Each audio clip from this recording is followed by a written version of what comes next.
जो आपके सामने बड़े खूबसूरत अंदाज में कलाम पेश कर रहे थे। शायर कहता है कि 72 बाग जन्नत से चला आया था दुनिया में। अभी हमें और आपको जनाब शायर साहब जन्नत का सैर करा रहे थे। शायर कहता है कि 72 बाग जन्नत से चला आया था दुनिया में। सुना है बाद माशर फिर उसी जन्नत में जाना है। 72 बाग जन्नत से चला आया था दुनिया में। सुना है बाद माशर फिर उसी जन्नत में जाना है।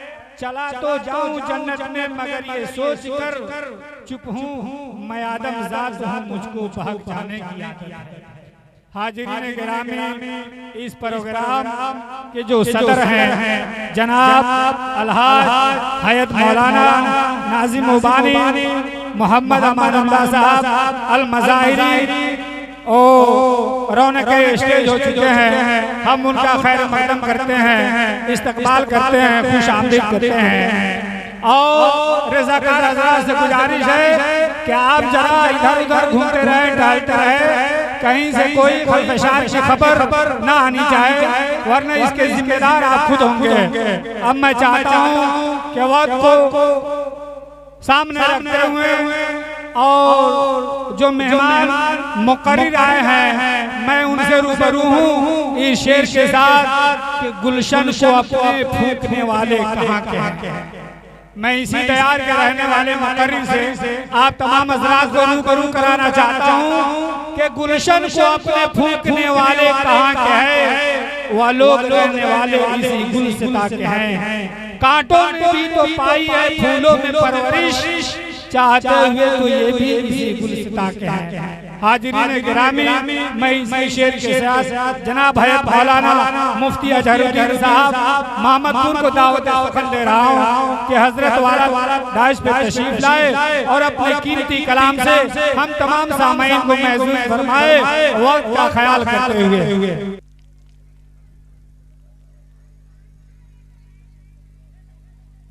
अल्हम्दुलिल्लाह नहमदुहु व नस्तईनुहु व नस्तगफिरुहु व नु'मिनु बिही व नतवक्कलु अलैहि व नऊज़ु बिल्लाहि मिन शुरूरि अनफुसिना व मिन सय्यिआति अअमालिना मन यहदिल्लाहु फला मुदिल्ल लहु व मन युद्लिल फला हादिया लहु व नशहदु अन ला इलाहा इल्लल्लाह वहदहु ला शरीका लहु व अशहदु अन्ना मुहम्मदन अब्दुहु व रसूलुहु। अम्मा बअदु फअऊज़ु बिल्लाहि मिनश शैतानिर रजीम। बिस्मिल्लाहिर्रहमानिर्रहीम। उलाइका कतब फी क़ुलूबिहिमुल ईमान व क़ाल फी मौज़िन आख़र लक़द मन्नल्लाहु अलल मुमिनीना इज़ बअथ फ़ीहिम रसूला।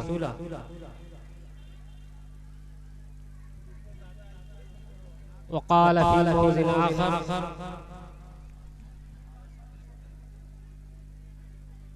सदक़ल्लाहु मौलाना अज़ीम व सदक़ रसूलुहुन नबील करीम व नहनु अला ज़ालिका लमिनश शाहिदीन व शाकिरीन वल्हम्दुलिल्लाहि रब्बिल आलमीन।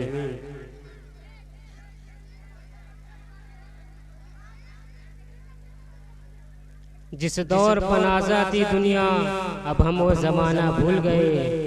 जिस दौर पर आज़ादी दुनिया अब हम वो ज़माना भूल गए। औरों को जगाना याद रहा खुद होश में आना भूल गए। मुँह देख लिया आईने में पर्दाग न देखा सीने में। दिल ऐसा लगाया जीने में मरने को मुसलमान भूल गए। आज़ाद तो अब भी होती है मस्जिद की फ़ज़ा में अनवर। जिस ज़र्ब से दिल हिल जाते हैं वह ज़र्ब लगाना भूल गए। हज़रात मोहतरम, हम कोई मुक़र्रिर नहीं हूँ। हमारे उस्ताद मोहतरम अलहाज हयात मौलाना अमानुल्लाह साहब मज़ाहिरी नाजिम मोहतमीम जामिया अरबिया मुक़ीमिया सुरपनिया इस प्रोग्राम की सदारत फरमा रहे हैं।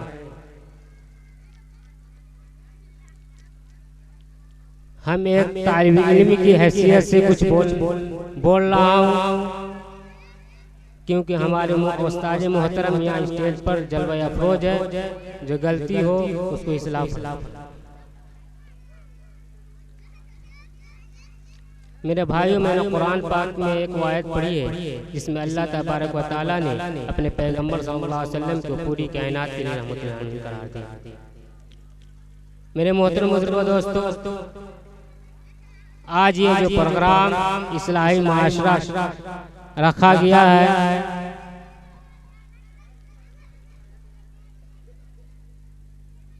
अल्लाह तबारक व तआला ने फरमाया कि ऐ ईमान वालों, अपने आप को और अपने घर वालों को आग से बचाओ। आग से बचाओ, उन आग से जो जहन्नम का आग है। तो जहन्नम की आग से कैसे बचोगे आप लोग? नमाज पढ़ना है, कुरान की तिलावत करना है, हदीसों पढ़ना है। मेरे मोहतरम बुजुर्गों, दोस्तों, आज हमारा माशरा इन बुराइयों से लबरेज है कि हर शख्स जहालत में मुब्तला है। और मेरे नबी ने उस रहमत को देखो कि अरब के अंदर औरत की क्या हालत है। कैसर और किसरा की बात है, अरब की जाहिल में आशिया की बात है, जो रसूलुल्लाह से पहले था, लेकिन हुजूर अलैहिस्सलातु वस्सलाम से पहले मक्का मुकरमा का तारीखी वाक़या भी नकल किया कि एक आदमी, एक औरत हुजूर सल्लल्लाहु अलैहि वसल्लम के पास आती है। तो आयशा सिद्दीक़ा रज़ियल्लाहु तआला अन्हा ने उसे देखा कि एक औरत को देखा कि उसमें उसके हाथ में, दोनों हाथ में बच्ची है और लेकर आ रही है। तो आयशा ने फरमाया कि क्या हुआ, ये बच्चियां क्यों रो रही है? सो उस औरत ने कहा कि मेरा खाविन मैदान जंग में शहीद हो चुका है, मेरे पास कमाने वाला कोई नहीं, मेरे पास लाने वाला कोई नहीं, इनको कहाँ से खिलाऊं? यह कहकर औरत रो पड़ी और बच्ची भी रोने लगी। तो आयशा ने फरमाया क्या हुआ? कहने लगी 7 दिन हो गए न मैंने कुछ खाई है न मेरी बच्चियां भी कुछ खाई है, हम पानी पीकर गुजारा करते। अम्मा आयशा रो पड़ी और अंदर चली गई। अंदर जाकर एक तोशादान निकाला तो उस तोशादान में खजूरें करती थी। तो आयशा ने एक तोशादान में हाथ डाला तो उसमें एक खजूरें मिली और दूसरे तोशादान में हाथ डाला तो उसमें भी एक खजूरें मिली। तो आयशा ने 2 खजूरें ले आई और लाकर कहा कि बहन, एक खजूर तेरे लिए है और एक खजूर के 2 टुकड़े करके उन दोनों बेटियों को दे। जब उस औरत ने दोनों खजूरें पकड़ी तो एक खजूर एक बेटी को दे दी और दूसरे खजूर दूसरी बेटी को दे दिए। खुद खजूरें कोई नहीं खाई। उन बच्चियों ने खजूरों को ऐसे झपटा जैसे कि बड़े अरसे की भूखे थी। तो औरत ने दोनों खजूरों दोनों बेटियों को दे दी, खुद भूखे रह गए। तो आयशा ने देखा कि उस औरत ने तभी कुछ नहीं खाई तो फिर सारे घर में तलाश किया तो एक बोरी में देखा तो उसमें एक खजूरें मिली। तो आयशा ने एक खजूरें ले आई और लाकर कहा कि बहन, अभी खजूरें तूने खानी है, उन बच्चियों ने नहीं खानी।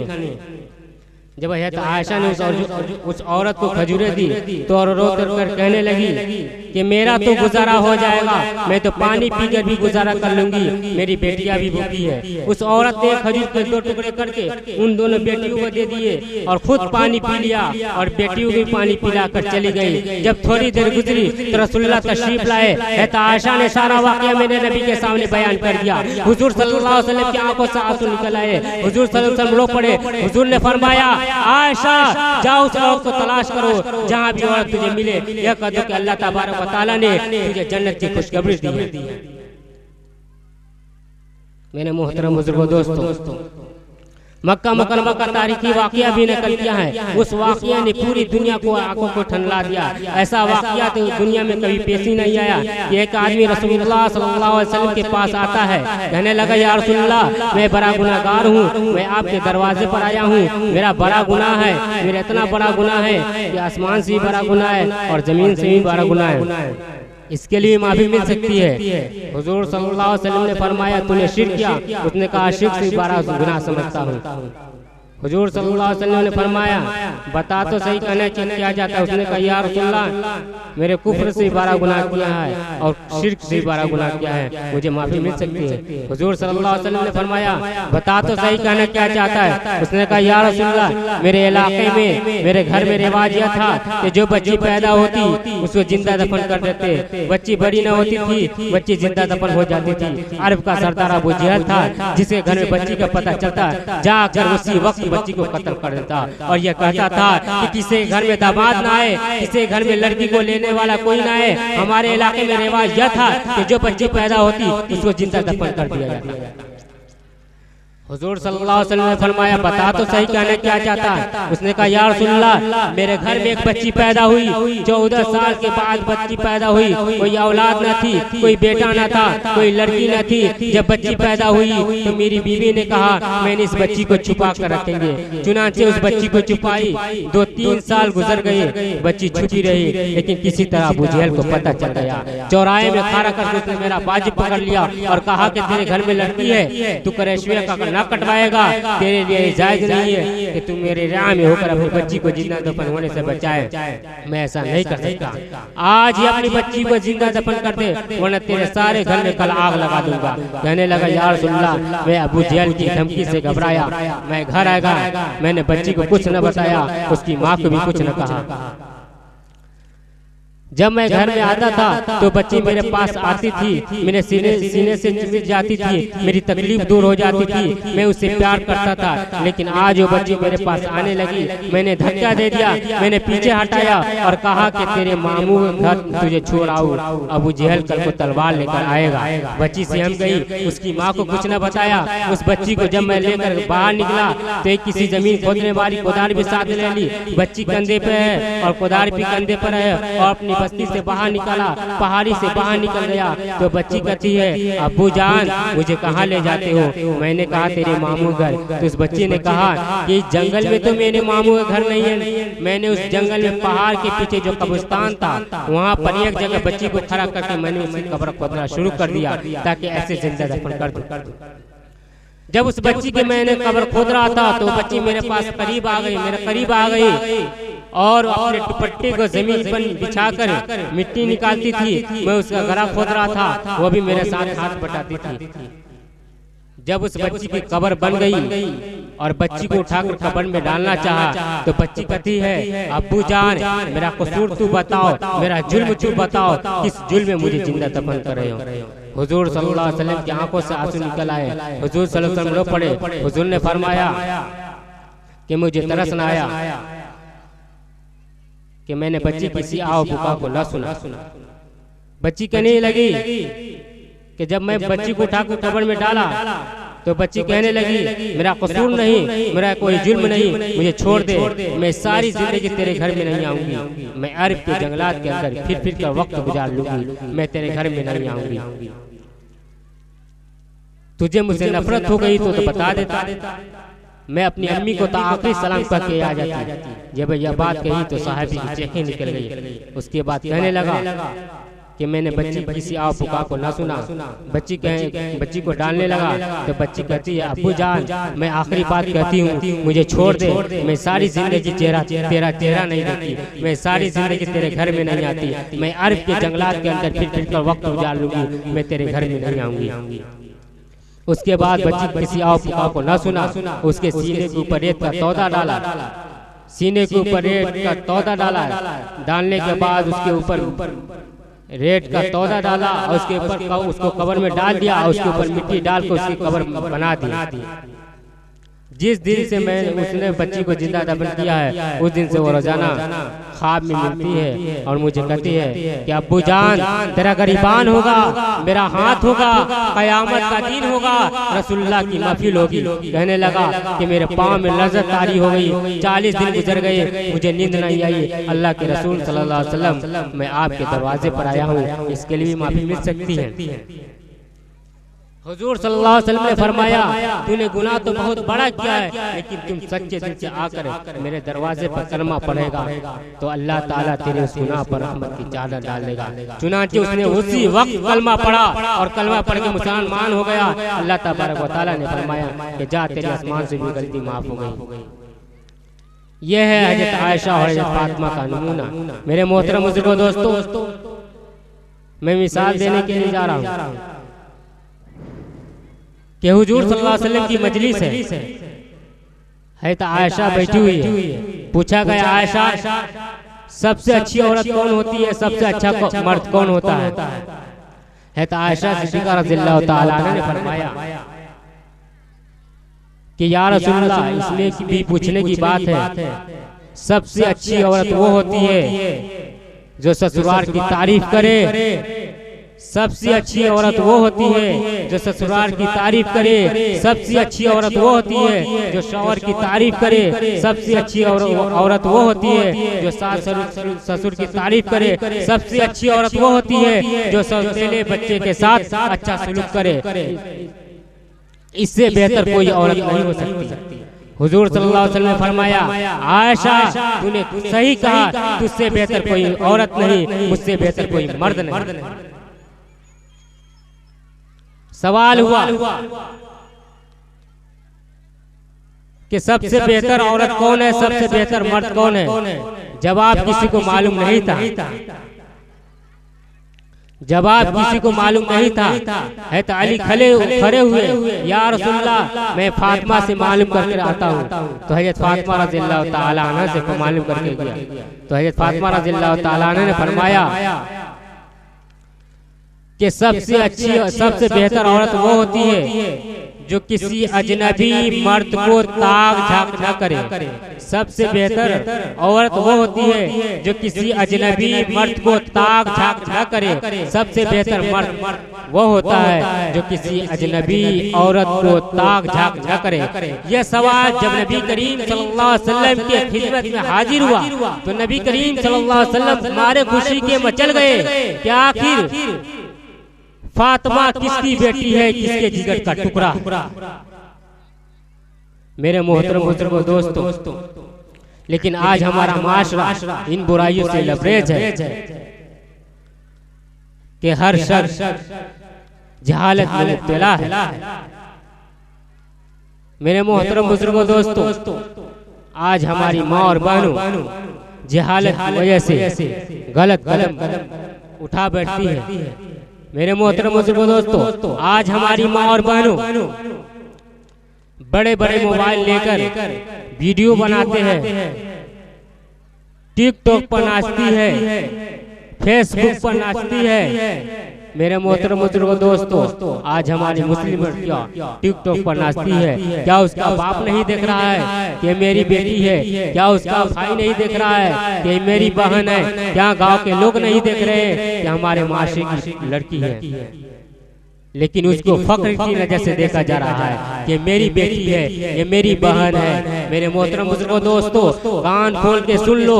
आज से 1450 साल पहले सरवर कैनैन जनाबे मोहम्मद रसूलुल्लाह सल्लल्लाहु अलैहि वसल्लम ने कह दिया था कि अपनी माँ, बहन, बेटी, बीवी की बेगैरती पर खामोश रहने वाला शख्स तय्यूस है। तय्यूस अरबी लफ्ज है। तय्यूस का माना होता है भरुआ। तय्यूस का माना होता है भरुआ। आज मुस्लिम लड़कियां टिकटॉक पर नाच रही है, डांस कर रही है, जिनके गालों की खूबसूरती, जिनकी हसीन और जमील चेहरों को कभी आसमान के निगाहों ने भी नहीं देखा था। आज तुम्हारी मटकती हुई कमर, तुम्हारे जिस्म पर टाइट कपड़े माशरे के बिगड़े हुए नौजवानों की आंखों की ठंडक बन गई। ओ मुस्लिम लड़कियां, तुम्हारे लिए जेबा नहीं देता कि तुम एक मुस्लिम लड़की हो। तुमने अपनी औकात को नहीं समझा कि तुमने किस उम्मत में पैदा की गई हो। खुदारा इस बेहाई को छोड़ दो, नमाज पढ़ो। आपके पास नमाज पढ़ने के लिए वक्त नहीं है। आपके पास कुरान की तिलावत करने के लिए आपके पास वक्त नहीं है। सीरत रसूल पढ़ने के लिए आपके पास वक्त नहीं है, सीरत सहाबियात पढ़ने के लिए आपके पास वक्त नहीं है, नमाज पढ़ने के लिए आपके पास वक्त नहीं है, और मोबाइल देखने के लिए, मोबाइल पे वीडियो बनाने के लिए, टिकटॉक पर डालने के लिए क्या आपके पास वक्त है? मेरे मोहतरम बुजुर्गों दोस्तों, आज मुस्लिम लड़कियां नमाज पढ़ो और अल्लाह तबारक व तआला से दुआ करो, तौबा करो, अल्लाह तबारक व तआला से दुआ करो कि अल्लाह तू गफूर रहीम है, मैं जो गुनाह किया हूँ उसको माफ कर दे। अल्लाह तबारक व तआला गफूर रहीम है, इंशाअल्लाह आपकी दुआओं को जरूर माफ करेंगे और आपकी मग़फ़िरत कर दी जाएगी। आप सही सच्चे दिल से दुआ कर देखिए, अल्लाह तबारक व तआला आपकी दुआ को जरूर कबूल करेंगे और आपकी मग़फ़िरत कर दी जाएगी। मेरे मोहतरम बुजुर्गों दोस्तों, आज मुस्लिम लड़कियां के पास कुरान पढ़ने के लिए वक्त नहीं है। मैं बताता हूँ, आप देखिए कुरान शरीफ में एक सूरत है, कुरान शरीफ में एक सूरत है, सोने से पहले उस सूरत को आप पढ़ ले, रोजाना पढ़ने की आदत डालें, तो ये सूरत की तासीर यह है कि आप जो सोचोगे वो हो। इस सूरत को आप 5-6 दिन पढ़ेंगे रोजाना, ये सूरत आपको ज़बानी याद हो जाएगी और आप ये सूरत पढ़ लो, रोजाना पढ़ने की आदी बने, जादू से बचेंगे, शहर से बचेंगे, बलाओं से बचेंगे।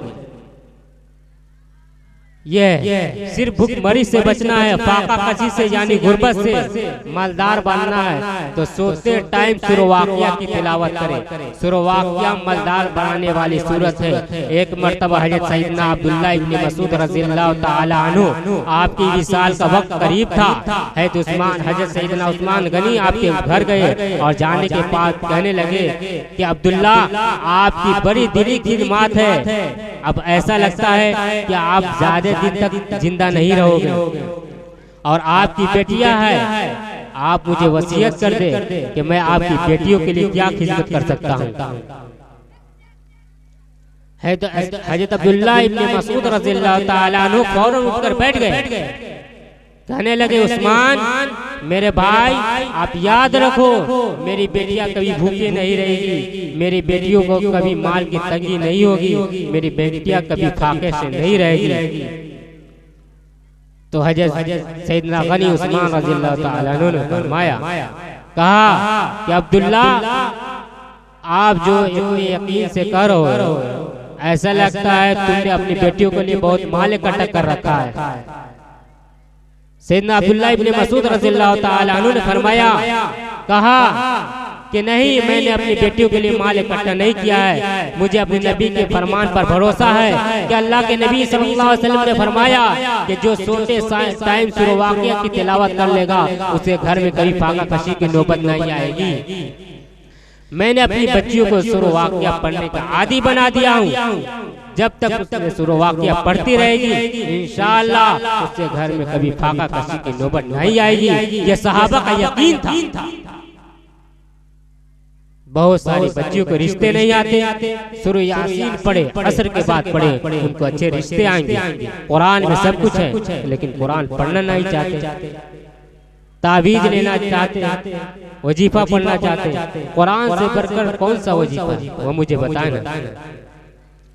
जयपाल जोगी के सारे सवालों का जवाब हुजूर सल्लल्लाहु अलैहि वसल्लम ने सिर्फ एक आयत से दिया है, उस आयतुल कुर्सी से जयपाल जोगी हार गया, हुजूर सल्लल्लाहु अलैहि वसल्लम के मुकाबले में ना आ सका।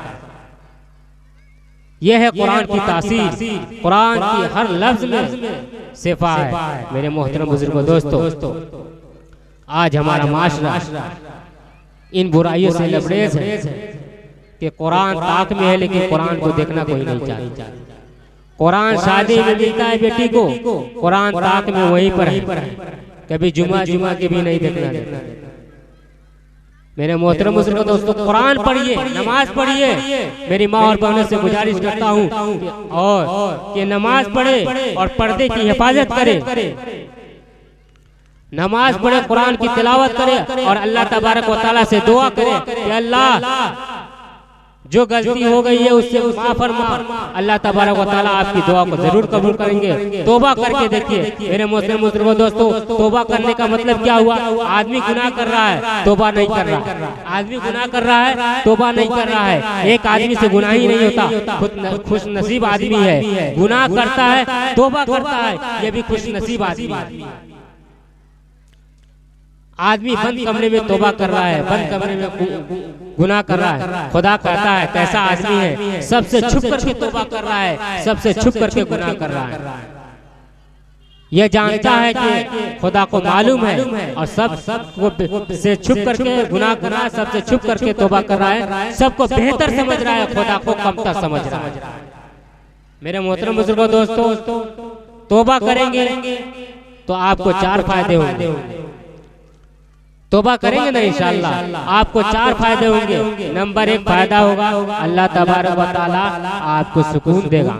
नंबर 2 फायदा होगा, अल्लाह तबारक व तआला आपको रोजी देगा। नंबर 3 फायदा होगा, अल्लाह तबारक व तआला बेगर हिसाब से अल्लाह तबारक व तआला जन्नत में दाखिल कर देगा। नंबर 4 फायदा होगा, अल्लाह तबारक व तआला दर्जे को बुलंद कर देगा। मेरे मोहतरम बुजुर्गों दोस्तों, मिसाल देने के लिए जा रहा हूँ। एक आदमी था, नसू नाम का आदमी था। एक आदमी था, नसू नाम का आदमी था। उसके चेहरे पर बाल नहीं था, मोच नहीं था, बेगर दाढ़ी के, बेगर बार के, बेगर मोच के आदमी था। उसका चेहरा औरत की तरह था, उसकी आवाज भी औरत की तरह थी। चेहरे पर बाल नहीं, दाढ़ी नहीं, बेगर दाढ़ी की, बेगर बाल के आदमी था। उसने क्या किया? औरत का लिबास पहन लिया। औरत का लिबास पहन लिया और बादशाह के यहाँ जा करके नौकरानी में शामिल हो गया। औरत का लिबास पहन लिया और बादशाह के यहाँ जा करके नौकरानी में शामिल हो गया। औरतों के साथ रहता था। उसकी आवाज भी औरत की तरह थी, चेहरा भी औरत की तरह था, चेहरे पर बाल नहीं था। औरत का लिबास पहन के बादशाह के यहाँ नौकरानी में शामिल हो गया। औरतों के साथ रहता था, औरत से ज़िना करता था, औरत से ज़िना करता था। बादशाह को कोई खबर न थी। 99 दिन चोर के 1 दिन कुतवाल थी। बादशाह को कोई खबर न थी। एक दिन जनान खाने में हार की चोरी हो गई। एक दिन जनान खाने में हार की चोरी हो गई। अब तलाशी शुरू के कपड़ा उतारो तलाश करो, कपड़ा उतारो तलाश किया करो। एक औरत की बारी आई, कपड़ा उतारा, तलाश किया, हार नहीं मिला। दूसरी औरत की बारी आई, कपड़ा उतारा, तलाश किया, हार नहीं मिली। अब इसकी बारी आ गई। ये दिल में कहता है कि ऐ मेरे परवरदिगार, आज तू ही इज्जत और आबरू बचा सकता है। अगर मेरा कपड़ा उतर गया और मालूम चल गया कि ये मर्द है तो मेरा कत्ल वाजिब हो जाएगा। ऐ मेरे परवरदिगार, आज तू ही इज्जत और आबरू बचा सकता है। वह दिल में कह रहा है, लेकिन उधर से आवाज आई कि हार मिल गई, इसकी इज्जत और आबरू रह गई। मेरे मोहतरम बुजुर्गों दोस्तों, यह है तौबा करने का मतलब। लेकिन आज हमारा माशरा इन बुराइयों से कि हर शख्स जहालत में मुब्तला है। और भी हमारे हजरत मौलाना अमानुल्लाह साहब इस प्रोग्राम के सदारत फरमा रहे हैं।